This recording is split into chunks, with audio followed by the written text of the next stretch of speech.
Usted está escuchando Notimundo. Periodismo objetivo, responsable y equitativo.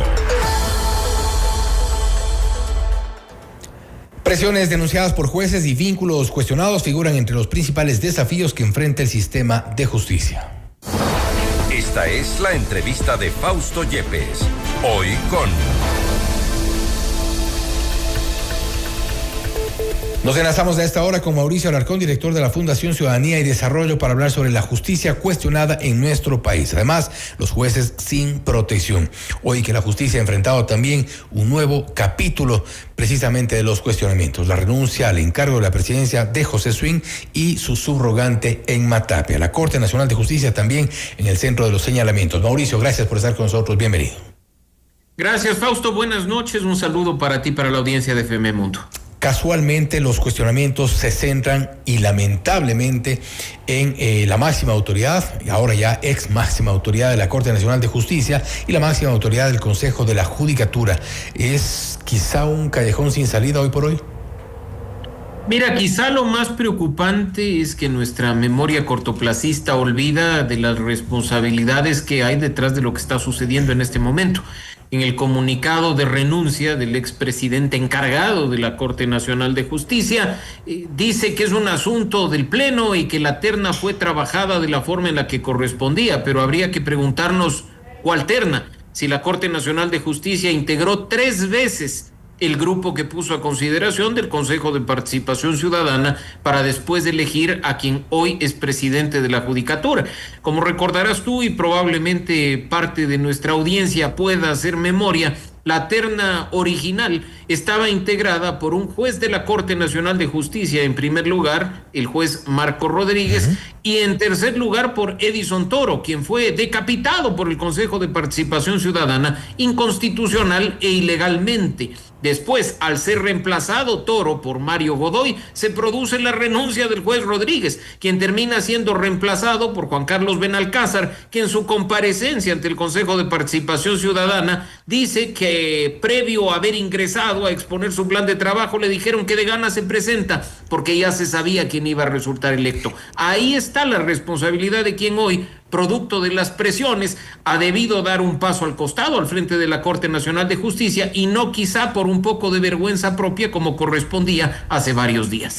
Y ha debido dar un paso al costado tomando en cuenta estos cuestionamientos y también los efectos que ha tenido la llegada de Mario Godoy al Consejo de la Judicatura, los recientes denuncias de este supuesto tráfico de influencias, las denuncias del juez Carlos Serrano, las denuncias de la funcionaria Lozada, entre otros casos cuyas conexiones comienzan a destapar muchas sospechas realmente de la gestión de Godoy al frente de la Judicatura. Y dejando todo, lamentablemente, a manos de un control político que también genera dudas y que también ha sido cuestionado.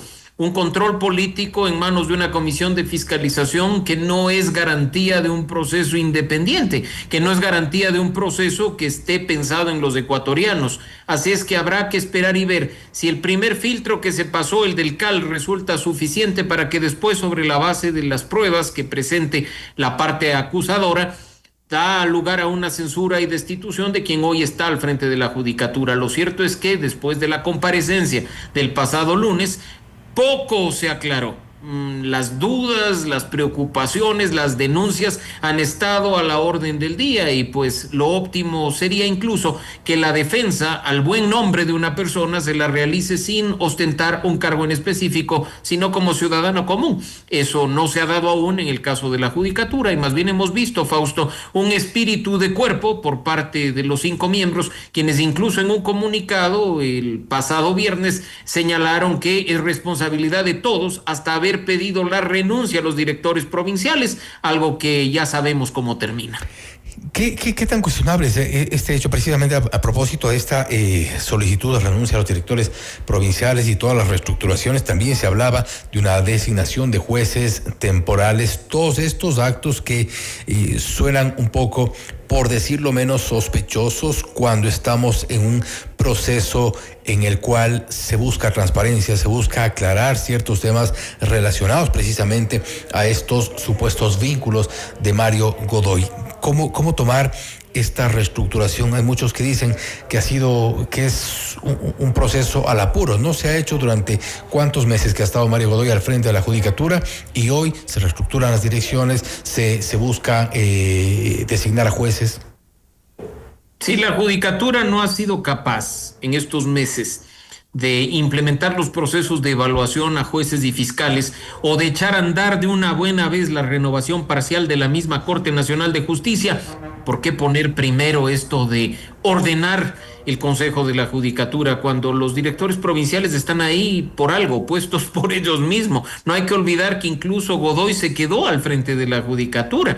No es que viene como una persona nueva después de este proceso de designación, termina siendo una continuidad del periodo pasado. Por lo tanto, ese comunicado en el que se dice que sí es una medida que se adopta dentro del marco legal vigente y que es una acción encaminada al reordenamiento y consolidación institucional, suena bien para el comunicado, pero genera serias dudas precisamente en el marco de un proceso político en el que las direcciones provinciales podrían constituirse en moneda de cambio para ciertos votos. ¿Godoy debería renunciar?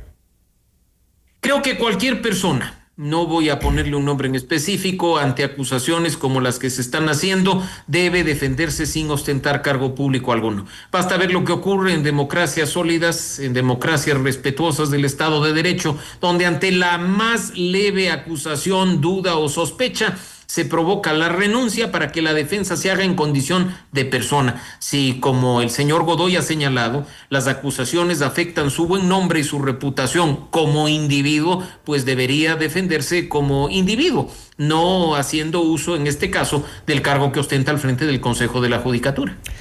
Todo esto que ocurre con la Judicatura, con la Corte Nacional de Justicia, ¿en dónde le pone, en qué sitio le pone a la justicia, al sistema de justicia de nuestro país? Ya pensamos que habíamos pasado lo peor con metástasis, plaga, purga y demás, y nuevamente los cuestionamientos, nuevamente por supuestas influencias, y tampoco se ha dejado de lado estas supuestas influencias en casos de narcotráfico, por ejemplo.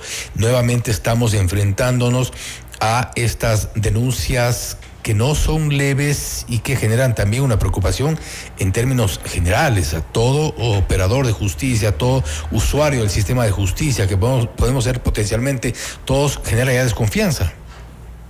Fausto, lo habíamos anticipado, no por hablar de un caso metástasis y ponerle ese nombre tan preocupante, habíamos puesto fin a la enfermedad que es la presencia del narcotráfico, el crimen organizado y los grandes círculos de corrupción en la justicia. Al parecer, usando un mismo símil médico, únicamente se extirpó un pequeño tumor y no el tumor principal, que sigue enquistado y haciendo de las suyas en un sistema de justicia que grita de manera urgente una depuración y que necesita trabajar para su independencia. Estamos frente a más de lo mismo. Se dijo en su momento que no bastaba con hacer lo que se hacía, que era vital una evaluación a jueces y fiscales, que era vital que ya se dé paso a procesos tan importantes como la renovación de la Corte Nacional de Justicia. Sigue pasando el tiempo y los intereses políticos, partidistas, los intereses de grupos de poder, incluso vinculados al narcotráfico y al crimen organizado, siguen siendo los que mandan e imponen agenda frente a las necesidades del país. Si sobre esa base la justicia va a seguir trabajando, hay muy poco que esperar. Yo creo que en este momento hay que seguir haciendo presión desde la sociedad civil, desde el periodismo independiente, desde la academia responsable, para que esto no quede en el aire. Yo me pregunto, ¿por qué, por ejemplo, la Judicatura dejó salir de manera bastante limpia, se podría mencionar, y hasta orondo, al señor Gaibor, al director provincial cuestionado en este caso por presiones, ¿no? Vaya nomás, presente su renuncia, retírese y váyase tranquilo. ¿Dónde están los procesos? ¿Dónde está el tema de la investigación de fiscalía? Más allá de que hayamos sido críticos de un periodo anterior, Fausto, tú sabes que en manos de otra persona esa fiscalía hubiera al menos hecho un allanamiento para proteger la información que pueda estar ahí, al menos hubiera hecho una pericia para constatar que esos audios presentados por el juez Serrano correspondan efectivamente a la realidad, pero en este momento creo que estamos tratando de ganar tiempo con esa memoria de corto plazo que lamentablemente tenemos los ecuatorianos. ¿Nuevamente está de lleno metida la política en la justicia y ahora en las más altas esferas? Siempre lo ha estado.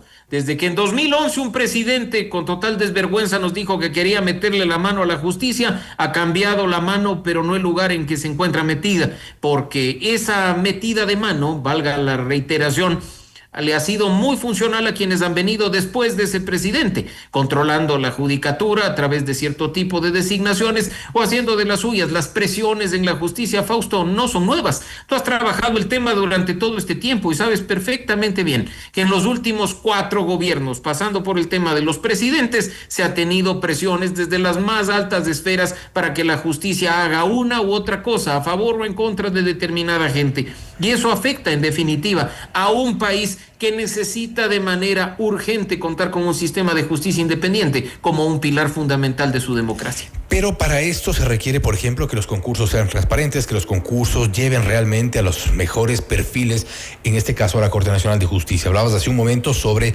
la necesidad de conformar ya en su totalidad la Corte Nacional de Justicia. Hubo 2 intentos fallidos por estos concursos, los 2 con procesos de investigación y procesos penales en curso precisamente por las irregularidades que se detectaron tanto en el caso denominado Pantalla, posteriormente en el caso de Métricas Web. 2 concursos fallidos. ¿Cómo garantizamos que realmente los mejores perfiles se postulen de aquí en más para ser parte de la Corte Nacional de Justicia? Nadie que tenga una trayectoria limpia, nadie que tenga una trayectoria intachable, seguramente querrá ser parte de una Corte que está repleta de política. Mientras los mismos de siempre sigan a cargo de los procesos, Fausto, no habrá confianza de quienes quieran postular a un proceso transparente. Mira que en este caso bastaría mencionar que ciertos elementos del mismo equipo técnico que dio lugar a la judicatura de la que hoy nos quejamos están al frente del concurso para designar a la primera autoridad de la Fiscalía General del Estado. Creo que ese tipo de cuestiones no generan confianza en personas que por su experiencia, que por su capacidad y su trayectoria podrían postular a este tipo de altos cargos. Si en nuestro país rigiera una cultura de la legalidad con estricto apego a la Constitución y la ley, ten por seguro que los mejores hombres y mujeres se postularían, como en su momento fue, al más alto Tribunal de Justicia, la Corte Suprema del pasado. Ahora, pues simplemente uno sabe que independientemente de la experiencia, de la trayectoria, lo que sirven son las amistades que determinada punto te ponen alguna cuestión en el reglamento o te pasan por alto las impugnaciones o terminan calificándote audiencias orales de tal forma que subas o bajes de posición. Eso es totalmente inaceptable. Y de nuevo, cuando la política perversa, porque hay una política mala, siga siendo de las suyas en estos temas, solo nos queda el camino de, desde la sociedad civil, el periodismo independiente y la ciudadanía responsable, levantar la voz y denunciar. Hay una responsabilidad quizá original por parte del Consejo de Participación Ciudadana y Control Social.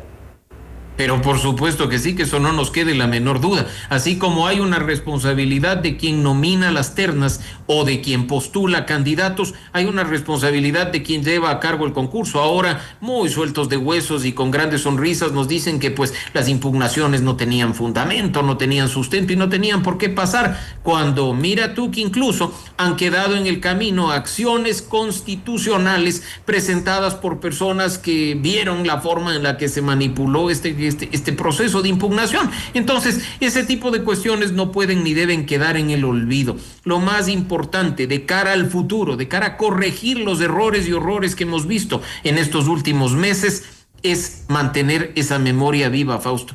Algún día esperemos que venga alguien con voluntad política suficiente para sacar la mano que está metida en la justicia y hacer las cosas simplemente cumpliendo con la Constitución y la ley.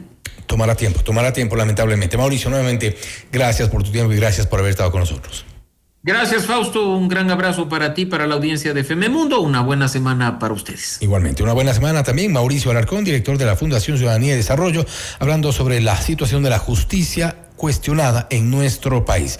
Todos los hechos que han sido polémica, todos los hechos que han sido motivo de escándalos, lamentablemente y nuevamente en nuestra justicia. Esto es Notimundo Estelar, siempre bien informados. Usted está escuchando